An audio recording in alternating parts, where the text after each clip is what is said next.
ತಾಲೂಕು ಔತಿ ಹೋಬಳಿ ಐದಳ್ಳಿ ಗ್ರಾಮದಲ್ಲಿ ಆನೆ ಕಳೆದ 3-4 ವರ್ಷದಿಂದ ಆನೆ ಅವಳಿಂದ ಜನ ಸಂಕಷ್ಟ ತಿರ್ತಿದ್ದಾರೆ. ಯಾವ MLA ಆಗಲಿ, ಯಾವ ಸರ್ಕಾರ ಆಗಲಿ, ಅರಣ್ಯ ಇಲಾಖೆಯಲ್ಲಿ ಯಾವುದೋ ನಾವು ದೂರು ಕೊಟ್ಟರು ಕೂಡ ಅದನ್ನ ಸೀರಿಯಸ್ ತಗೊಳ್ತಿಲ್ಲ, ಗಮನ ಹರಿಸ್ತಿಲ್ಲ. ಈ ಕಡೆ ಬರ್ತಾರೆ, ಹೋಗ್ತಾರೆ, ಪಟಾಕಿ ಹೊಡಿಸ್ತಾರೆ, ಹಂಗೆ ಹೋಗ್ಬಿಡ್ತಾರೆ. ನಮ್ಮ ತೋಟದಲ್ಲಿ ಇವತ್ತು ಬೆಳಗ್ಗೆ 3-4 ತೆಂಗಿನ ಮರ, ಅಡಿಕೆ ಮರ, ಮೆಣಸು ಬೆಳೆಗಳೆಲ್ಲ ನಾಶ ಮಾಡೋಗಿದೆ. ನಮ್ಮ ತೋಟ ಒಂದೇ ಅಂತಲ್ಲ, ಈ ಐದಳ್ಳಿ ಹಲವು ಗ್ರಾಮಗಳಲ್ಲಿ, ಹಲವು ಮನೆಗಳಲ್ಲಿ ಎಲ್ಲ ಸಿಕ್ಕಾಪಟ್ಟೆ ಲೂಟಿ ಹಾಳು ಮಾಡಿದೆ. ಅದಕ್ಕೆ ಸೂಕ್ತ ಪರಿಹಾರ ಕೊಡಬೇಕು. ಅದನ್ನು ಹಿಡಿದು ಹೊರಗಡೆ ಅದನ್ನ ಎಲ್ಲರೂ ಬಂದೋಬಸ್ತು ಮಾಡಿಬಿಡಬೇಕು ಅಂತ ನಾವು ಗ್ರಾಮಸಭೆಗಳ ಮುಖಾಂತರ ಕೇಳ್ಕೊತಿದ್ದೀವಿ. ಆದಷ್ಟು ಬೇಗ ಅದನ್ನು ಒಂದು ಹತೋಟಿ ತರಬೇಕು. ಇಲ್ಲಾಂದರೆ ಈಗ ಬೆಳೆ ಹಾನಿ ಆಗಿದೆ, ಮುಂದಿನ ದಿನಗಳಲ್ಲಿ ಜೀವ ಹಾನಿ ಆಗುತ್ತೆ.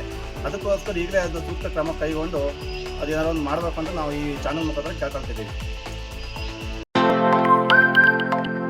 ನಮ್ಮೂರು ಎಕ್ಸ್‌ಪ್ರೆಸ್, ನಿಮ್ಮ ಸುದ್ದಿಯ ಜೊತೆಗಾರ.